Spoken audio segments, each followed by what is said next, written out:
Hey, what up, fam? It is Joe Mill here with Killer Miller Q, and today, if you ain't noticed, I brought my special suit chef from behind the camera to the front of the camera. Special day for little Miss Maya Maya. It's her 4th birthday. We're gonna be reviewing some of Bearded Butcher's rubs. Stay tuned. We got a big cook.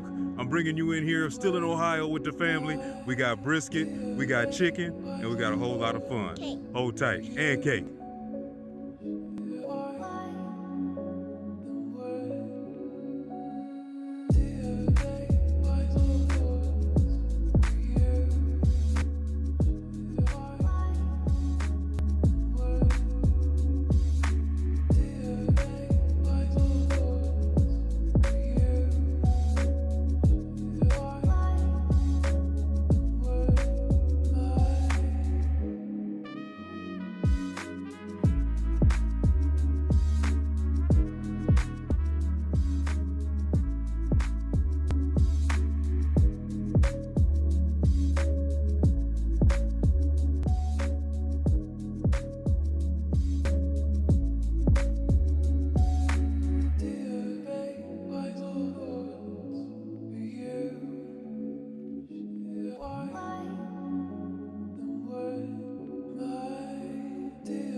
Alright, let's get this thing started. We over here at what we call this thing here, White Feather Meats and the Bearded Butchers out here in Ohio. It's at Creston, Ohio.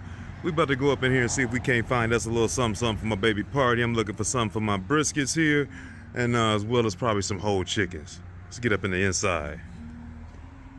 See the Blues Hawk and the green egg front and center. Oh, nice spot. It's clean in here. Let's look around and see what we can come up with. So like I said, I really came here for the seasonings, but did come across and just had to look at some of the meat and wanted to check out some of the quality over here they got. I see we had $7.99 a pound for this brisket, but you really got some nice looking marbling. I would just go on a limb and assume that's prime. When you see all of that in there like that, you don't normally see that too much. Yeah, on both sides all the way through. Both thin on the flap. Not getting no meat, but I bet that's a good one. Alright, I think we got our contenders. We're gonna go with this butter blend for the chicken, and then checking out this Cajun rub, which seems to say that it's pretty peppery and everything. We're gonna see what this comes out to be looking like on the brisket. We probably add a little extra pepper to it. Go. Team, you see who I'm with? I got Scott and I got Seth here with Bearded Butchers. Got a chance to run into them, and they was gracious enough to come on out here and say what's up. Always getting a whole lot of love. We're gonna move on. Y'all gonna see what I'm doing with these rubs, but if you're ever in town, Creston, Ohio, make sure you stop by here and get by Bearded Butchers and try out some of these rubs. I love it. Hey, hold those fingers up. We'll get you in the back and make sure that we can get to keep work on. here. We got us a fine prime. Actually make that a choice brisket here from Costco. About 15.5 pounds. We got lots of fat on here, some nice thick pieces that I need to get off, and a lot of cleanup work we need to do. I'll make sure that I always add you a trimming video in there, but I won't show you too much of this. Let me get this open. First things first, we're going to pat this baby dry and get rid of all of this nastiness in this package, and then we can get to work. Take a peek at this thing now that it is outside of the package. Seems like I've been getting lucky lately, and I keep getting all of these nice big old gouged briskets. But that's all right. You know, we can clean that up. It's not going to be a big deal. Lots of fat off the top that we're going to have to kind of clean off. Obviously, we know we got to get rid of this. And at the end of the day, we're going to be looking to kind of round this thing off and get it a little bit more aerodynamic and trim down some of these edges that has been like washed or whatever that don't look so clean. And really expose all this meat back before we get the seasoning and everything on here. Hold tight. Let me flip this thing around. Fat side doesn't look too bad. At least there's not too many gouges in that. We'll get this down to about roughly a 1/4 inch all the way around, and then we should be good to go. I want to try to leave a little bit everything on here. I don't want to make it too small because we do got quite a few people that's going to be eating, so I don't want that much scraps. It's pretty decent. I played with it long enough. This actually looks like a pretty nice choice brisket now that you kind of trim some of this fat back and kind of see what we're looking like. Like I said, we had a lot of silver skin and stuff on top, so we got rid of the majority of that. You don't got to go too crazy with that if you don't want to. Kind of rounded off this front a little bit so I don't got necessarily too much of a sharp edge. And this flap was a little weirdly shaped. I didn't want to get rid of all of that to really try to get this thing aerodynamic. Because like I said, we do got some mouths to feed and my peoples like to eat. But this is going to work out just fine for what we're looking to do. But we do see some good striation in here. I think this is going to be good. Other than that, I flipped this baby over, brought that overall fat cap down so you can see that that's a lot thinner. You know, more towards that 1/4 inch, some areas a little bit thinner. That'll be my little first layer of protection. Like always, I'm gonna break down and give me some tallow so I can kind of rehydrate this brisket and baste it once we wrap it up. As well as I know my mama gonna probably want to utilize that. They'll also get these scraps. It's pretty much the good meat and some of that fat that we was able to kind of take off of there. I'm sure that'll end up in a pot of greens or something like that soon. And the next thing's next. I'm about to hit this thing with a little bit of that mustard binder, and then we're gonna be working with our seasoning. Let's look at the start of the show. As you saw already seen, we made us a nice in-person visit to check out the old Bearded Butchers out there in Creston, Ohio. My boys is cool. Definitely give them a shout out. And if you get a chance, try some of their rubs. I've enjoyed the ones that I've had. But today, we're going to be playing around with this Cajun, which is supposed to be a peppery rub. I'm about to open this bottle up and give it a taste. Knowing me and knowing I like a little bit of crust, I'm probably going to start with a layer of pepper. But first things first, let me get it open. Let me taste it. I'll show you what it looks like as far as the granules. We'll get this baby seasoned up. And we got the Z-Grill out there coming up to temp right now. All right, so I got this Cajun rub open now. Hopefully this thing will focus in there. You can kind of check out the color. I got a taste into it. Be careful, it's got a little salt to it for sure. It's got a nice granule base and everything. Woo! I can taste a little bit of that like peppers and stuff up in there, and definitely I can taste some pepper. Like peppers as far as hot, and then pepper as far as black pepper. And then it's almost got like a seasoning salt type taste with more garlic. Woo! Excuse me. Mess around and choke me a little bit with that pepper. All right. All right, let me get back to it. So now that I got a chance to taste it, I got an idea what the profile's going to be like. I will definitely go with a nice layer of black pepper before I come in with this. This is kind of salty, so I don't want to overdo it. But with this piece of meat, you know we're going to need a little bit of salt. So we're going to hook it up. So we're going to be using just the traditional yellow mustard as our binder. I'm going to be starting on the meat side. Flip this baby over. We're going to get that one all wet up with this yellow mustard. And first things first, I'm going to start with a nice layer of black pepper, followed by that Bearded Butcher's Cajun rub. Check it out. So here we go. Mustard binder, layer of coarse black pepper, and came right over the top with the first star of the show, which is that Bearded Butcher's Cajun. We look good. We smell good. We're going to let this hang out for just a minute. I got my Pop Z-Grill up to 225. And we're going to get this baby on. I got this thing already dialed up to 225. Just opened it up so the temperature's probably dropped a little bit. This is the old Z-Grill. There is our brisket. Now, when we got started on this thing, it was 15.5 pounds. Probably took off a good, probably darn near 5 pounds by the time you get done with all that fat and the meat and everything. So I'm expecting this is probably going to be about a 10 to 12 hour cook. One thing, if you remember before on one of my brisket cooks, that foil boat brisket, I loved it. My dad got this on this stand. It sits up nice. And today we're going to be rocking with some, look like he got some Pit Boss pellets over here, which I've never used, but I know it'll come out just fine. So we're going to let this thing rock. 225 is where we're going to start. I'll come back after about 4 hours and I'll give you a peek. And I'm just pulling out some of this liquid gold that we had going over here in the oven. I just literally threw this in the pan at 375. That's nothing but all the fat that we pulled off of here. I got me a little mason jar right here. All we're going to do, strain this off directly into the jar. Let this jar sit out on the stove with the top off. Keep in mind that's going to be hot. And I'll move this around a little bit and I'll let it render off a little bit more. Don't waste this liquid gold right here. Ain't a whole lot to see here. It's a little over 3 hours. I'm just literally had to throw some stuff in the garbage. Figured I'd come out here, make sure I get a peek, throw some extra pellets in here. I'm gonna tell you something. One thing I like about this hopper, you know, my Green Mountain, I would say, is probably a little bigger than this, but roughly the same size. The hopper on the Z-Grill is a beast. which I absolutely love. You know, like worse ain't nothing worse than messing around, come out here, especially you trying to do an overnight cook and you run out of pellets just because you didn't have enough in here. So I just refilled it just so I wouldn't have to worry about it. Like I said, we a little over 3 hours, but it hadn't been that much that's gone. But I was able to kind of top off the rest of that pit balls bag that was in there. But I like that. So let's get into the work, all right? So made me a little spritz. Now, hey, like I said, I'm on the road. I'm in my parents' house. I ain't got all my fancy stuff, my little squirt bottle and this, that, and the other. But you know what? It's a good chance for me to show you. You don't need all that. The last brisket you saw me, we spritzed it with a little bit of water. Came back with the tallow at the end. It was fabulous. Ran through it. Family loved it. So today, had a couple more things at my disposal, so I made me a little spritz bottle. So all I'm going to end up doing when I do spritz this is, I'll partially open this up, keep my finger right on the top, and then I kind of just shake it all over so it's not really blotching it too much with the liquid, but I'm able to kind of halfway spread it around. So the only thing I did was just a tad bit of water, a little bit of Worcestershire sauce, some soy sauce, and some chicken broth. Nothing crazy, just a little bit of flavor. Probably might have poured a little bit of tallow in there, but my tallow is way too hot. A lot of times I like a little bit of oil on there too, just to kind of keep it moving and keep a little bit of sheen on there. But that's basically all we're going to be spritzing with today. Anyway, let's take a peek, because I ain't even looked at this thing. Hello, baby. What's up? Okay. Now, let's learn quick fast. You see a little bit of that weeping? That's good. That means this baby is cooking and it's starting to push out some of them juices that's on the inside.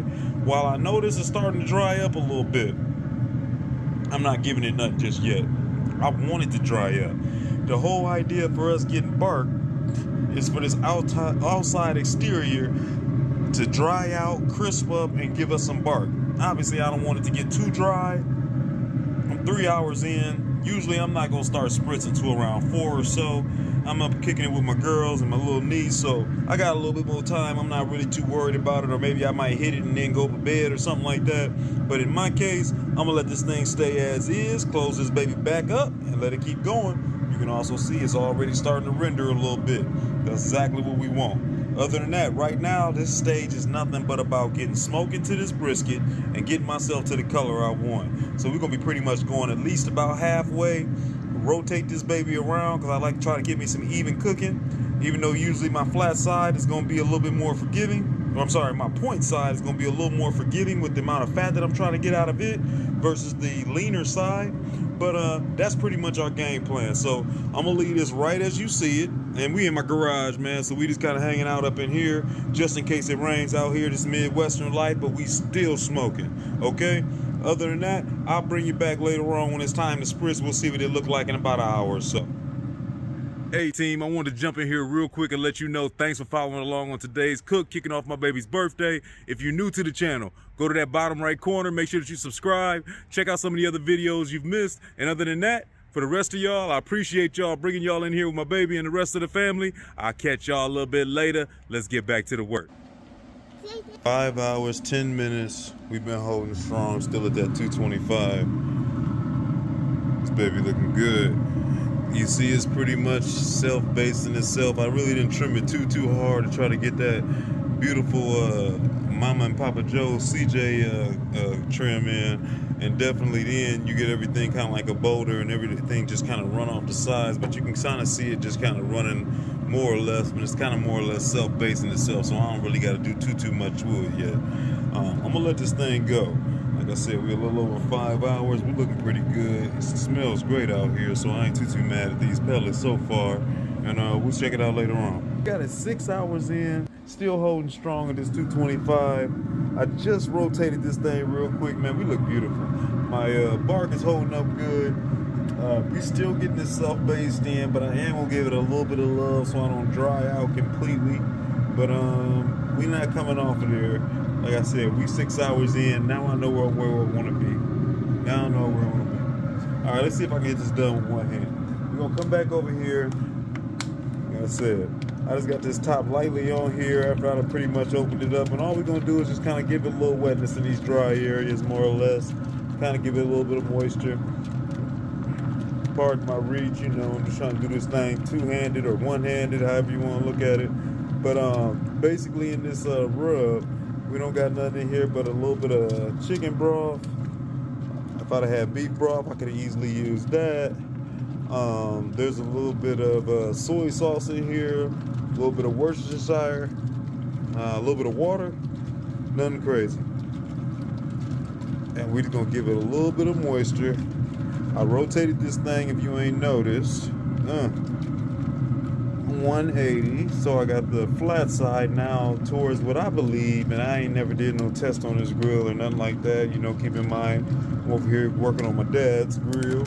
But usually on a pellet grill you got your fire source right about here, and you got a deflector pad that's over that, or a deflector shield or whatever, that's trying to make this more or less even. But normally you're gonna find your hot spots in the back more or less, or more towards this area of it. So anyway, we rotate this thing, we're gonna let it go. We gave it a little bit of moisture. I'll bring y'all back. It's gonna be a while. All right, it's been a pretty smooth cook through the night. We had about 10 and a half hours. Baby's looking good, looking good. A little drying out over here, still self-basing. We love that. All we're gonna do is hit it with a little bit more of our little moisture concoction. A couple of little spots, nothing too crazy. And other than that, color's looking pretty good. We'll check it out here back in a little bit. 12 hours in. Check this baby out. Looking pretty. Good looking color. I'm gonna check my temps out. I'm sure I'm not probably quite there. And I'm gonna show you how I'm gonna wrap this thing up today and see how it come out. There we go, give you another view. My bark is looking like I like it to look by the time I'm gonna start wrapping. What I usually always find out is I'm around 180 degrees roughly. That was more or less directly through the center, splitting between pretty much where I'm pointing at right now, between the point and the flat. Going down there towards my flat though, was more like 165-ish, something like that. So this is what I'm gonna do. As you see, I'm gonna be using a pan today, which I don't normally do. This is a deep pan. If I would have had my stuff at the house, I would have put my little rack up under here just to set this brisket up a little bit. But at this point, I'm not too worried. My bark looks pretty good. We might steam out a little, but I want to try this out. See if I can't keep a little bit of this moisture, and I really want to retain some of that juice. What we're gonna do is go ahead and I'm gonna give it the rest of this good spritzing and get it nice and moist in here, and then we're gonna go ahead and cover the top of this with heavy duty aluminum foil. And as you can see, I got a little bit of clearance room where this foil shouldn't touch the top of this brisket at all, which should help me with not having to get that spot on there where your brisket or your brisket and your bark and everything gets real soft. So we're gonna see if we can maintain this bark while keeping it in this foil pan, okay? Let me get this wrapped up, and I'm gonna go ahead and use the prongs. We'll check out the Z grill, and I'll use its actual prongs or whatever to actually get a chance to check out my temperatures and monitor along the way. All right, you check out my old care package. Got everything all hooked up. Got my 2 prongs going in, one in the front, or one in the flat and one in the point. So we'll be able to check that out. The only other thing I'm gonna do is I wanna pump this heat up. I'm gonna take it up to 275. We done smoked it all the way through at 225 to get my color. Now let's go ahead and get it steamed up, and then go ahead and get it tender. It's a little over 13 and a half hours, and going off the probes off of here is telling me that we should be about where I need it to be. I'm gonna show you how we make sure that that's right. Let me see. Got some steam. Woo. Come on up out of there. Ta-da! Oh yeah, that worked out. Still got my bark. Looks nice and tender. So, at the end of the day, we want this to be probe tender. That ain't too bad. But when I stick it in, that definitely feels good over there. That doesn't feel too good. I mean, that doesn't feel too bad. It's a little tight up here in the front. Just a little bit. Let me flip this thing around. Oh yeah, that feels like what I want. Effortless right there. Little tight up here in front of this point. Let me rotate it around, let this point get a little love, and this baby is coming up off of here. Looks good though. So we went ahead and got that up out of there. Only took a few, maybe 20, 30 more minutes. So we just about the 14-hour mark. And this puppy is done. It's looking juicy. Bark is good and solid, so I didn't lose that, which is pretty much what I wanted to do without killing all the moisture. This is part 1 of our cook on this Beauty Butcher series. So all I'm about to do right now is I kind of gave it a second to breathe and kind of stop the cook. I'm about to put a little bit of tallow on there, and I'm about to wrap this up, and I'm just going to sit this in the oven to hang out. Hey, let's get into part 2 of this video. We got these 2 whole young chickens over here. About to break these out the bag. We're going to be spatchcocking these, and we'll be using my second Bearded Butcher's rub on these, and we're going right back out to the smoker. All right, so we got them chickens out the package, and before I do anything crazy to them, I guess I'll show you exactly what's about to happen on this spatchcock gang. So for me, I'm old school, man. I still like to make sure that I clean my chickens out, rinse them off and everything, and then try to wipe off a little bit of some of this yellowish phlegm that be on there that I absolutely hate. Make sure that you don't cross-contaminate. Keep that water low so you're not splashing all around, and then start with an open area where it's nice and clean. So basically what's about to happen, and hey, I ain't got my gloves, but obviously, we've been washing. A lot of this extra fat I'm gonna end up cutting out and getting rid of some of this extra skin you see here. I'll leave the majority of it at the top. And basically what's going to happen is I'm just going to be basically starting on the back side, and we're going to go ahead and remove this spinal. We're going to align down that side. I can see the bone pushing through here. And then align down that side. We'll take out that whole spinal cord. This baby will be able to lay flat. It'll be able to cook a little bit more even and a little bit more faster. I'm not going to bore you with the details, but I'll bring you back in a second so you can see what it looked like. All right, so we got these chickens pretty much prepped, cleaned up a little bit. So here go the next important step when you're working on your chicken. We're going to be pretty much rubbing them down with a little bit of olive oil. But first and foremost, we need to get rid of all of this moisture on here so that way it helps the skin crisp up. So I'm just going to be grabbing a paper towel, wiping these off front and back, wipe down my cutting board, and then we'll start the whole oiling process. And we'll be bringing out the other Bearded Butcher seasoning that we're going to be using, this butter blend. I'm about to open this up so I can also taste this one out the bottle and get an idea. But that's what's going on these chickens today for this part 2 of this cook. So we got the backside all taken care of, dried off and patted dry with the paper towel, olive oil, and now we've come over the top with some of that Bearded Butcher seasoning on the outside and the end. Let me flip these around and hit the top part, and then be ready to go out to the smoker. Chickens is hatched and ready to go. Got them all glistening. I'm gonna let these hang out. We're gonna be cooking at 325, same grill. Like I said, this is part 2. So I'm gonna let these hang out for a second while this grill comes up to temp, and I'll show you once we get them on. So I made the executive decision. I wanna go ahead and go to 300. Scrub this grill down a little bit, got these babies on. We got the thermometers out there in the outside breast. So 165 in the breast, and then more or less about 175 or so in the legs. Good night, bye. Night night. Probably gonna be about 50 minutes in. Let me tell you something as we take a quick second looking at this Z grill. I always kind of push it over just to make sure, so if I come back out here, nothing happens and everything keep feeding. Hopper is big, doesn't burn too much pellets. It's been doing great. I'm respectfully happy. Let's take a peek. 50 minutes. Oh yeah. Getting us a little bit of color. This is gonna be good. They not ready yet, but they coming along. They coming along. Probably give them a rotation, put them legs towards the back, and flip flop them. And so you can see what it looked like on the other side. There they are, looking pretty. That Bearded Butcher's rub. By the way, I did taste that before I put it on. That butter. It's got a seasoning salt taste like all their rubs do. But it's got some good hits of flavor in here. I think it's gonna be beautiful on this chicken. Only thing I just did to this chicken was I got a little bit of olive oil spray, gave it a tad bit of spray that's gonna help crisp up the skin a little bit. You see it's got that nice glow. Protect my seasonings. I'll check on it another 15 minutes or so and we'll start temping it out. We are an hour and 20 minutes in. Let me do this one-handed. I gotta do it rough because I got my little baby. I got the star of the show with me right now. These babies is done. I just plucked them a couple places. I'm sitting where I want to be. I'm about to get these up over here, let them rest. and eventually it'll be almost party time and you get to see the star of the show. So we got those off. And I'm gonna get them out here where you can get a little bit of this natural light because they do look pretty. They taste good as far as me getting them off my hand. One hand, once again. Let's make sure we don't make no mistakes out here and I'll be crying if I put this chicken on the ground before this party.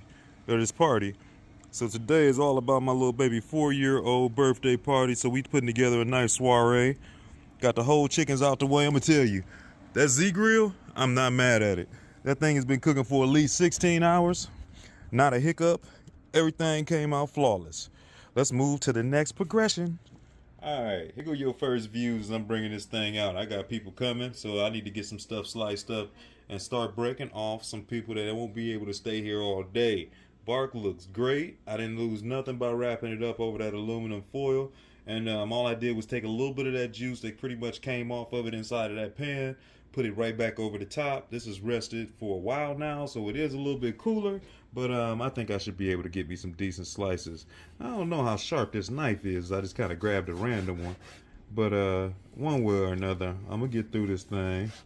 Like I said, it's not super warm right now.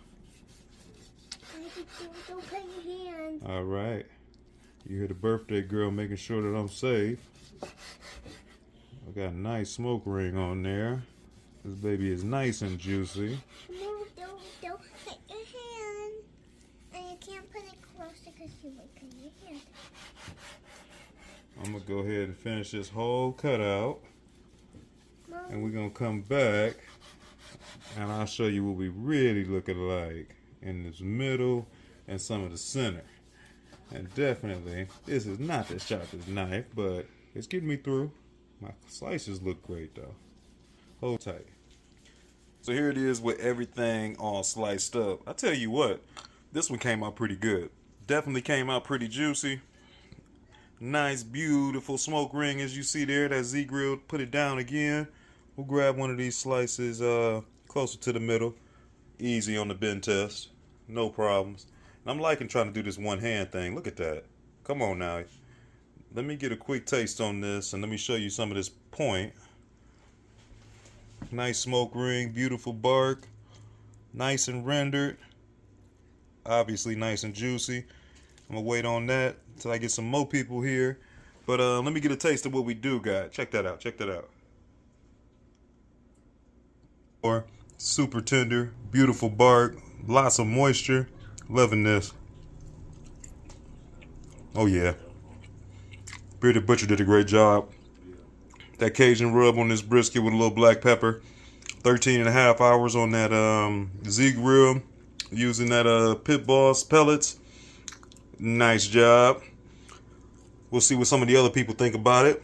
Let's move on to the chicken. So here go that long-awaited chicken. Let me tell you, we've been ripping, we've been running, and it's been going down around here, but we do got to get a taste of this too. And then I get to flip it around and let's see what's going on. Wow. That Bearded Butcher's butter. Well, I didn't taste super buttery out the can or out of the shaker. Definitely tastes buttery on this chicken. Run that. Got that whole chicken broke down. I'll tell you what, I'm full, but that tastes amazing. Bearded Butcher's is where it's at.